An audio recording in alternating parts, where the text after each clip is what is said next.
All right, once you got that fastened down, nice and snug, we'll tighten it here in a second, but just gonna show you. That's right there, the clamp's pointing back towards the engine block. And then it runs perfectly. Remember, like I said, these are pre-shapen, so they're designed to go in one way. So this goes down to right here. Same way as I did before, slide this clip on the tube before you put this on, wiggle it on, tighten it down. Now, you don't want to tighten it down too much because you'll start to cut through like I did a little bit right here, but about there is good. You can use that as a reference. I wouldn't go any further than that. You'll probably bust the line. But that's all good. So that's one hose down. I'm gonna go ahead and kind of keep that right there. That's where it originally was, and I'm not gonna mess with the route any more than that. And then now, after that, since I'm done with that, now we're gonna start working on the next side. But before we do that, I need to tighten these down. So I'll show you how I tighten these down and then what I would recommend using instead of what I did. All right, so what I have to use is my little Allen wrench right here. Now, it's a torque wrench. It's a T27 for those of you guys who do not know. It's what I've used on all these bolts in here. So there's 4 bolts. There's 1, 2, 3, 4, and we're not putting the top one on quite just yet because we need to tighten the bottoms, because you have to get the top off to get to the bottoms because it's in the way of each other. Now, normally you'd use a socket set or something with this size on the end. I don't have a socket with the Torx yet, so I have to kind of do this my own way. So what I'm going to do is I'm going to stick it in here. Okay, and then once it's inside, let it dangle. Then I have to use my wrench like this, probably this way. And it's a little tricky because, like I said, I'm basically a balancing act.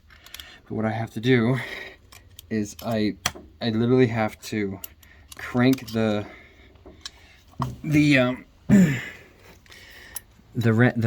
Allen with my wrench, and it's not really easy, but it's the only way I can tighten these bolts. So no, we're not gonna crank them, we're just gonna make them nice and snug.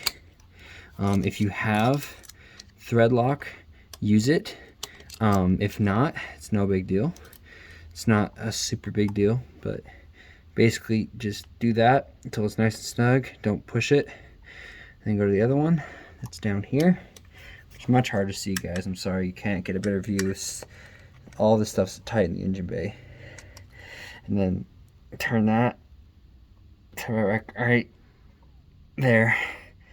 That's nice and snug. So when you try to hit it with your finger like that, you can't turn it. Okay, so to start this one off, remember, there's a seal right here. Now this one's actually been in so long that it actually just sits here naturally. Like I barely even touch it. It's kind of like, it's like bonded with the metal.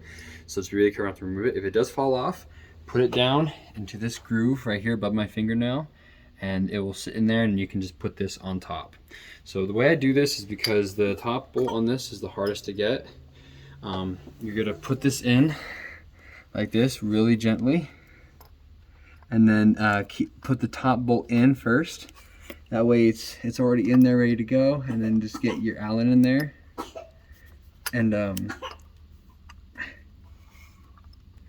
then start turning it. Once you get it started and you feel it thread in, remember, don't force it. If you feel friction, then don't force it. But once you start feeling it thread in, then you should be good to go. Go till it's a little tight. Don't tighten it down, but just get it to where it stops. Make sure you don't feel the seal on the bottom here push out at all, and you're good to go. Now we can push the hose on and get that started before we tighten everything down. So these hoses, they go on pretty easily, but fair warning. Oh, careful, make sure that doesn't happen either. In fact, actually, it'd probably be a good idea for us to go ahead and just start the other bolts, not tighten them really per se, but just start them so that this doesn't move. Note to self, guys, you should have done that. I mean, I should have done that before I started sliding the hose on. Yeah, either way, the seal hasn't been moved or anything, so we're good. Once you get these started, and if it feels tight, it shouldn't, so move it around a little bit if it feels tight. get it down to a hand tightness where it won't move, and then we can continue. So make sure you slide the clamp on beforehand so you don't have to try to wiggle it on from the outside. And now we're just gonna put this on. Now, this will be a little tricky due to the fact that I'm pushing this from the outside like that to wiggle it on. You might actually have to get some needle nose pliers and pull it on. So what I'm gonna do is gonna get some needle nose like this. I'm gonna go in here and I'm gonna pull and push at the same time to help me try to get it on. It's not really working too well though, so we're gonna go ahead and just try to keep pushing it. Obviously, there are methods you can do to probably get these on easier. You could lubricate it, but I don't know any of them. This is my first time doing these, so yeah, almost there. Just a little more. Okay, that's good enough. So once you got it on there, now you can slide your clamp over it. Remember, the gas tank's gonna be here, so you don't really want to put this in an odd place. I think a good place for it will be right here, kind of angled down a little bit. Make sure it's at the same place all around, so you don't have like it all like crooked when you screw it on. And then take your flathead screwdriver and put your finger on it so it doesn't move and start tightening it. It's pretty simple. If you can get it on a little bit more than that, that's preferred, but I got it on enough so they won't leak, so we should be good to go. This one was particularly hard, but I also did the hardest ones first because I believe that's the easiest way to do things. This is how I do it. All right.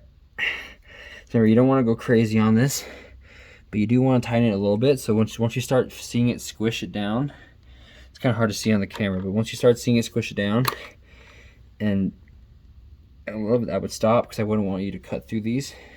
And plus, this is pretty tight, so it's not moving anymore. So that's how you get that side on.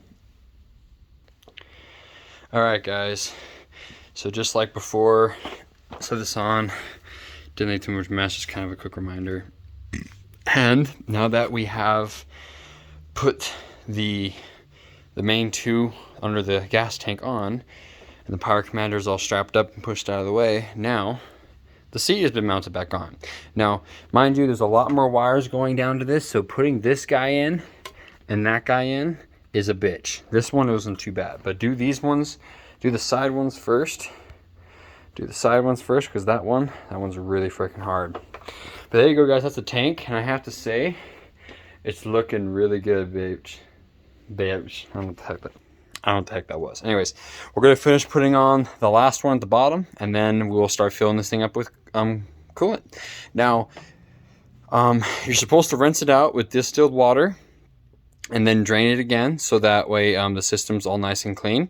I'm going to go to the hardware store in a minute to get some new bolts for my license plate, and we'll get some distilled water, and then we'll run that through the system.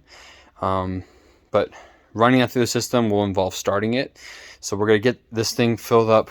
We're gonna get all the hoses thrown on, get some distilled water, then come back, fill it up with distilled water, not a lot, just a little bit, so that when we start the bike up and run it for the first time, it will start cleaning anything that's in there. Drain that out one last time, then we'll put the actual coolant in, and I'll show you guys how to bleed and everything. And once that's done, it's a really, really long, complicated step. But once that's done, then the last thing we is put our tail together, Velcro the power commander to the inside of the tail, program the power commander, seal everything back up, and we're ready to start it. We got the gas ready and everything, so I'm super stoked. So fingers crossed everything goes good, but I think it's gonna go just fine. So I'll see you guys when we do that.